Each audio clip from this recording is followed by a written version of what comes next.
నమస్తే, welcome to our channel. YCP అధినేత YS Jaganmohan Reddy దాదాపు 6.5 ఏళ్ల తర్వాత ఎట్టకేలకు కోర్టులో హాజరయ్యారు. మరి ఈ కోర్టులో హాజరయ్యే క్రమంలో వైసీపీ కార్యకర్తలు చేసినటువంటి అత్యుత్సాహం కానివ్వండి, మరి కోర్టు ప్రాంగణంలో ఆయన దాదాపు అరగంట సేపు ఉండి కోర్టు హాల్లో కేవలం 5 నిమిషాలే ఉండి ఆయన మళ్ళీ తిరిగి లోటస్ పాండ్కి వెళ్ళిపోవడం జరిగింది. అసలు మొత్తానికి ఇది విచారణ, అసలు ఏం జరుగుతుంది తెలుసుకునే ప్రయత్నం చేద్దాం.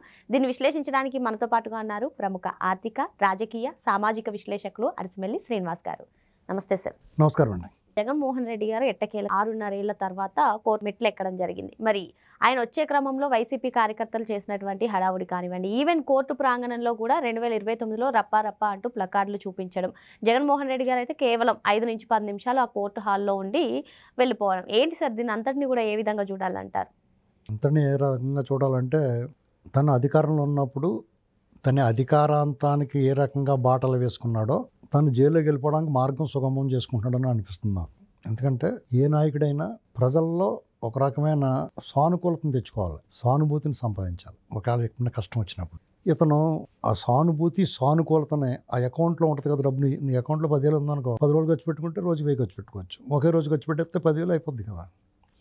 ఇతను అలాగే మొత్తం ఖర్చు పెట్టేసాడు 19 ఎలక్షన్ వరకు. తర్వాత మళ్ళీ ₹1 కూడా ఆ సానుభూతి అకౌంట్లో ₹1 కూడా జమ వేసుకోలేకపోయాడు అతను. సరే, వేసుకోలేదు, జనం ఉన్నారు, జనం వస్తున్నారు అంటే డెఫినెట్గా వస్తారు. కొంతమంది అభిమానంతో వస్తారు, 90% మొబిలైజ్ చేస్తారు. వాళ్ళ నాయకులు ఉంటారు కాబట్టి మొబిలైజ్ చేస్తారు, అది సర్వసాధారణం. ఇతను ఈ కోర్టుకు వచ్చినప్పుడు ఇంత అడావుడి చేయడం అనవసరం అని. మరి ఆయనకి ఏ సలహా ఎవరు ఇచ్చారో తెలియదు. కానీ ఇప్పుడు యాక్చువల్గా ఆయన ఒక మాట చెప్పాడు, నేను న్యాయస్థానాలకు విచారణకు హాజరవుతే ఆయా ప్రభుత్వాలకు ఇబ్బంది, ల్యాండ్ ఆర్డర్ ప్రాబ్లం వస్తుంది, జనాలను కంట్రోల్ చేయడం కష్టం, ఇలాంటి ఏదో చెప్పాడు. దాన్ని నిజం చేయడం కోసం ఈ ఏర్పాట్లు చేశారు వాళ్ళు. సరే, దానికి తగ్గట్టుగానే జనం వచ్చారు. నిజంగానే ఆయనకు అభిమానులు ఉంటారు, కొంతమంది వచ్చారు. ఇప్పుడు ఆయన 5 నిమిషాలే ఉన్నాడని చెప్పేసి కోర్టు హాల్లో, అంతకుముందు ఒక అరగంట కోర్టు బయట వెయిట్ చేశాడు ఆయన. అంటే లెక్క ప్రకారం ఆయన ఏ షెడ్యూల్ విడుదల చేసాడో ఆ షెడ్యూల్ ప్రకారం వెళ్ళినట్టు అనిపిస్తుంది. అది నిజం అంతవరకు అదే అలాగే అనిపిస్తుంది. కాబట్టి పబ్లిక్ డొమైన్లో న్యాయస్థానాలకు హాజరవడానికి నేను ఈ పలానా సమయంలో వస్తానని చెప్పిన దానికి అక్కడ జరిగిన దానికి ఒకలాగే ఉండడం అనేటువంటిది కొంచెం విచారించవలసిన విషయం, ఆలోచించవలసిన విషయం. ఇప్పుడున్న పాలకపక్షాలు కేంద్రంలో కానీ రాష్ట్రాల్లో కానీ, ఏ రాష్ట్రమైనా కానీ ఒకసారి వాళ్ళు చాలా జాగ్రత్తగా ఆలోచించుకోవాలి. ఎందుకంటే ఇటువంటి ఆర్థిక నేరస్తులు ప్రజా సొమ్ము దోపిడీ చేసి వాళ్ళు రేపు రాజకీయాల్లో దాన్ని పెట్టుబడిగా పెట్టి సుస్థిర ప్రభుత్వాలు అస్థిరపరచడానికి ప్రయత్నాలు చేస్తారు. ఇది ప్రమాదకరం, ప్రజాస్వామ్యానికి ప్రమాదకరం, దేశ భవిష్యత్తుకి ప్రమాదకరం. కాబట్టి ఇటువంటి నేరస్తుల్ని బయట ఉండకుండా చూసుకోవాల్సిన బాధ్యత పాలకులదే. అది ఎలాగా అనేటువంటిది ఏంటంటే, అతను ఈ కేసులో బెయిల్ మీద తిరుగుతూ ఉన్నాడు. అతను నియమ నిబంధనలు, బెయిల్ పొందినప్పుడు ఉన్న నియమ నిబంధనలన్నీ ఉల్లంఘించాడు. దాని మీద అన్ని వైపుల నుంచి న్యాయస్థానాలకు మొరబెట్టుకోవాలి. 2, అతను ప్రభుత్వంలో ఉండగా అనేక తప్పులు చేశాడు, నేరాలు చేశాడు. పైగా మద్యం స్కామ్ కానీ, తిరుమల తిరుపతి దేవస్థానం విషయంలో కానీ, ఇసుకలో కానీ, ఇలా అనేక విషయాలు, భూముల విషయంలో కానీ. కాబట్టి ఇప్పుడున్న ప్రభుత్వం పైన కింద కేంద్ర ప్రభుత్వం, ఎన్డీఏ ప్రభుత్వం ఉంది కాబట్టి రాష్ట్రంలోనూ ఇతను ఈ విషయంలో 13 ఏళ్ల నుంచి చేళ్లపాకంలో సాగుతున్న ఈ కేసు విషయంలో వాళ్ళు ఇప్పటికిప్పుడు ఏమి చర్యలు తీసుకోలేకపోయినా, ఎందుకంటే కోర్టు పరిధిలో ఉంది కాబట్టి. ఇప్పుడు వాళ్ళ పరిధిలో ఉన్న దాంట్లో ఈయన్ని కనుక అరెస్ట్ చేసి ఆధారాలతోటి అరెస్ట్ చేయగలిగితే ఆటోమేటిక్గా ఆ కేసులో బెయిల్ రద్దు అవుద్ది. అప్పుడు ఒక ప్రహసనం ముగుస్తుంది. అతను ఎప్పుడైతే జైల్లో ఉన్నాడో విచారణ కూడా త్వరితగతిని ముగుస్తుంది, వాయిదాలు ఎక్కువ పడకుండా తొందరగా చేయడానికి అవకాశం. దాన్ని ఒకవేళ అందులో మిస్ అయినా ఈ కేసులు ఫాస్ట్ ట్రాక్ కోర్టులు పెట్టి అది ప్రభుత్వం చేతిలో ఉంటుంది. త్వరితగతిన విచారణ పూర్తి చేసి ఇతను శ్రీకృష్ణ జన్మస్థానానికి తొందరగా పంపించే అవకాశం ఉంది. అది ప్రజలు కోరుకుంటున్నది కాబట్టి. ఇప్పుడు ప్రభుత్వాలు ఏం చేయాలంటే, ప్రజలు ఏం కోరుకుంటున్నారో చేస్తూ ఉంటారు. ప్రజలు వృద్ధాప్య పింఛన్ కావాలనుకుంటున్నారు, ఇచ్చారు. ఆరోగ్యానికి భరోసా, భద్రత కావాలనుకుంటున్నారు, ఆరోగ్యశ్రీ లాంటిది, లేదంటే రేపు ఇన్సూరెన్స్ కడుతున్నారు. రైతులకి తోడ్పాటు కావాలనుకుంటున్నారు, అన్నదాత సుఖీభావ ఇస్తున్నారు. ఇలాగనమాట ప్రజలు కోరుకున్న సంక్షేమం, ఇది సంక్షేమం లాంటిదే. ఎందుకంటే సంక్షోభం నుంచి బయటపడేయడం అంటే సంక్షేమమే, అది కూడా సంక్షేమమే. అది వెల్ఫేర్ లాంటిదే. వెల్ఫేర్ అన్నీ కలిసి వస్తాయి.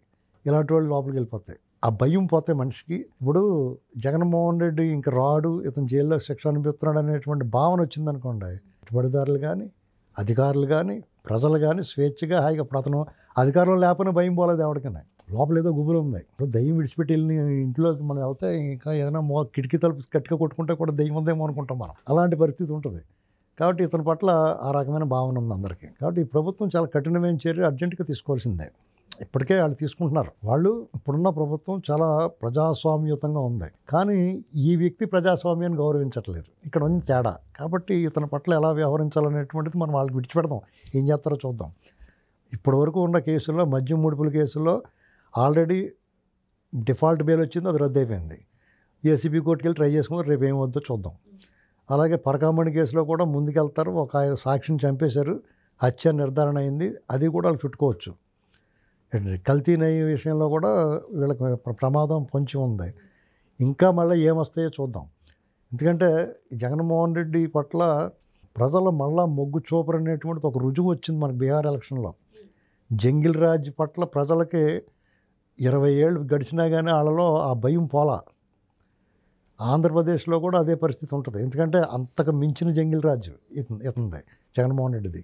కాబట్టి ఆ భయాందోళన నుంచి వాళ్ళు బయటపడాలంటే ఇప్పట్లో బయటపడలేరు. 2-3 తరాలు పోవాలి.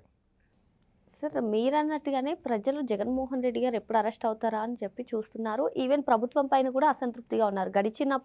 గతంలో కూడా ఆయన చేసినటువంటి వివాదాస్పద పర్యటనలు కానివ్వండి, ఆయన పైన ఉన్న కేసులు కానివ్వండి, ఈ కూటమి ఆయన పైన కాస్త వెసులుబాటు చూపిస్తుంది అనే పరిస్థితికి ప్రజలు ఆలోచనలో ఉన్నారు. కానీ జగన్మోహన్ రెడ్డి గారి పట్ల వ్యవస్థలు కూడా కొంచెం ఉదాసీనత చూపిస్తున్నాయి అని చెప్తున్నారు. దీనిపైన మీ అభిప్రాయం? ఖచ్చితంగానండి. మనకు కనిపిస్తున్నది అలాగే కనిపిస్తుంది. ఎందుకంటే ఎందుకు వాళ్ళందరూ ఇలా ప్రభుత్వాలు కానీ, వ్యవస్థలు కానీ, దర్యాప్తు సంస్థలు కానీ ఎందుకు ఇతని పట్ల ఈ రకమైన ఉదాసీన వైఖరి ఉంది, ఎందుకు ఇతను అలా విడిచిపెడుతున్నారు అనేటువంటి అందరిలో మెదులుతున్న ప్రశ్న ఇది. తొలిచేస్తుంది అందరినీ. అంటే దీనివల్ల ఏమవుద్దంటే విశ్వాసం కోల్పోతారు. ఈ సిస్టమ్ విశ్వాసం కోల్పోతుంది. ఒక నిరాశ నిస్పృహలు లోనవుతారు ప్రజల్లో నిరాశ నిస్పృహలు లోనైతే వాళ్ళలో ఒక ఉత్సాహం కొరబడితే ప్రభుత్వానికి ప్రజల్లో ఉత్సాహం ఉండాలి. ప్రభుత్వం చేసే కార్యక్రమాలకు ప్రజలు తోడ్పాటు అవసరం అవుద్ది. ప్రజల తోడ్పాటు లేకుండా ఎవరు ఏం చేయలేరండి. ప్రజలు ప్రభుత్వం కలిసి పనిచేస్తే ఏదైనా సరే సక్సెస్ అవుద్ది. సపోజు వాళ్ళు ఒక రాష్ట్ర ముఖ్యమంత్రి పిలిపించాడు అనుకోండి, అందరూ వచ్చి సహకరించండి, రాష్ట్రాన్ని బాగు చేసుకుందాం అన్నప్పుడు వాళ్ళు ఎటువంటి వాళ్ళు తెడ్డమన్నారు అనుకోండి, పని జరగదు. ప్రజలు కూడా అందరూ కలిసి రావాలి. ఉద్యోగస్తులు, ఉపాధ్యాయులు, ఉద్యోగులు, ప్రజలు, కుల సంఘాలు, అన్ని సంఘాలు, కార్మిక సంఘాలు అందరూ కలిసి వస్తేనే రాష్ట్ర అభివృద్ధి చెందుతుంది. భవిష్యత్తులో భరోసా లభిస్తుంది. ఇలా కాకుండా ప్రభుత్వం ఒకలాగా, ప్రజలు ఒకలా ఆలోచించి వాళ్ళు భయాందోళనకు గురైతే ఏ కార్యక్రమం చేయాలన్నా అధికారులైనా ప్రజలైనా ముందుకు రావాలంటే వాళ్ళకి ఒక రకమైన బెరుకు, బెంగ, భయం వెంటాడుతూ ఉంటాయి. దానికి కారణం జగన్మోహన్ రెడ్డి అయితే అది ఇంకా ప్రమాదకరంగా ఉంటుంది. ఎందుకంటే వాళ్ళు బహిరంగంగానే చెప్తున్నారు 2.4 రప చంపేస్తామని. అది మాత్రం వాళ్ళని వెంటాడుతుందా? వాళ్ళ అవివేకం అది. ఎవడైనా మేము వస్తే ఇంకా బాగా చేస్తాం రా బాబు అని చెప్పాలి. మేము వస్తే మళ్ళీ వస్తే మిమ్మల్ని నరికేస్తామని చెప్తున్నారు.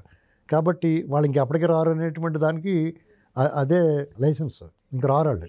ఇప్పటి వరకు ఆ ప్లకార్డులన్నీ కూడా ఆంధ్రప్రదేశ్లోనే చూసాం. మరి పక్క రాష్ట్రంలో విచారణకు హాజరవుతూ ఆ కోర్టు ప్రాంగణంలో ఇప్పుడు వాళ్ళకి ఏమవుద్దంటే ఒకవేళ ఈ కోర్టు కనుక సీరియస్గా తీసుకుంటుందని అనుకుంటుంది. ఎందుకంటే ఇప్పుడు జరిగిన దాన్ని బట్టి ఒకవేళ కోర్టు ఈ విషయంలో న్యాయస్థానాల్లో లేదా ఎవరన్నా ఒక పిటిషన్ వేసి దీన్ని మధ్యప్రదేశ్కో లేకపోతే ఒరిస్సాకో ట్రాన్స్ఫర్ చేయండి, లేకపోతే వైజాగ్ సిబిఐ కోర్టుకో ట్రాన్స్ఫర్ చేయండి అని అడిగితే కూడా ఆశ్చర్యం ఉండదు. సిబిఐ కోర్టుకి వైజాగ్కి మార్చమన్నారు అనుకోండి, మారుతారు. అప్పుడు తెలంగాణకి ఇబ్బంది ఉంటుంది. ఏదైనా ఉంటే ఆ రాష్ట్రంలోనే అనుభవిస్తారు. అప్పుడు ఆ రాష్ట్ర ప్రభుత్వమే దాన్ని తీసుకుంటుంది. ప్రతిసారి మధ్యప్రదేశ్ వీళ్ళందరినీ తీసుకెళ్ళలేడు కదా. ఏంటండి అలాంటిది ఏమన్నా మార్చొచ్చు. మహారాష్ట్ర, మధ్యప్రదేశ్, లేకపోతే ఇంకే గొడవ లేకుండా గ్యాంగ్ టక్లో పెట్టారనుకోండి, గొడవ ఉండదు. ఇంకా ఇప్పుడు జగన్మోహన్ రెడ్డి గారు విచారణకు హాజరవుతున్నప్పుడు ఆ కీలక నేతలందరూ కూడా విడుదల రజనీ కానివ్వండి, పేర్ని నాని కానివ్వండి, తలసిల రఘురాం కానివ్వండి, వీళ్ళందరూ కూడా రావడాన్ని ఏ విధంగా చూడాలి? సహజంగా వస్తారులేండి, ఆయన తోడుగా వస్తారు. సంఘీభావం మన ప్రతిదీ మనం కొడుగుటికి ఇంటికి లెక్కట్టకూడదు. వాళ్ళ నాయకుడు కదా అతను. ఇప్పుడు అతనితో పాటు వాళ్ళందరినీ ముంచాడు కదా. వాళ్ళందరూ ములుగున్నారు. ఇప్పుడు ములుగున్నప్పుడు ఒకళ్ళు చేయట్టుకుని రావాలి బయటికి. కాబట్టి డెఫినెట్గా ఒకళ్ళు తోడుగా ఉంటారు. తోడుగా ఉండొద్దని మనం చెప్పలేము. వాళ్ళు ఉండకుండా ఉండలేరు కూడా. చాలామంది వదిలేసిపోయారు, జగన్మోహన్ రెడ్డి దూరంగా పోయారు. ఎందుకంటే ఇప్పటికే మునిగిపోయి ఇంకా పాతాడానికి పోతాం రా బాబు అని. వాళ్ళు తెలివైన వాళ్ళు. ఎందుకంటే ఏమాత్రం ఆశ ఉన్నా, ఏ కోసానన్నా మళ్ళా వస్తామని ఆశ ఉంటే డెఫినెట్గా ఆయన కూడా ఉంటారు. వీళ్ళే 2 పుంజీల మంది ఉన్నారు. ఏంటండి అతని రాష్ట్ర వ్యాప్తంగా అతని కేడరు, మంత్రులు చేసిన వాళ్ళు, ముఖ్య పాత్రలు వహించిన వాళ్ళు ఎవరెవరు అడ్రస్ లేరు. ఎవరు కనపడతలా. అతనికి ఆయన తెలుసు మళ్ళీ రామని. అందుకని బెదిరింపులు అయ్యింది. మళ్ళీ ఏమాత్రం అవకాశం ఉన్నా జాతకం ఉంటాడు కదా. అప్పుడు ఎలక్షన్లో నిలబడి ఏం చేస్తాడు, గెలిచే అవకాశం ఉంటే ఇంకా ఒళ్ళు దగ్గర పని చేస్తాడు. పోతే పోతే రాదు, వస్తా అనుకున్నవాడు ఇష్టం ఉన్నట్టు మాట్లాడతాడు. అది పరిస్థితి. మరో అంశంతో మళ్ళీ కలుద్దాం. Thank you.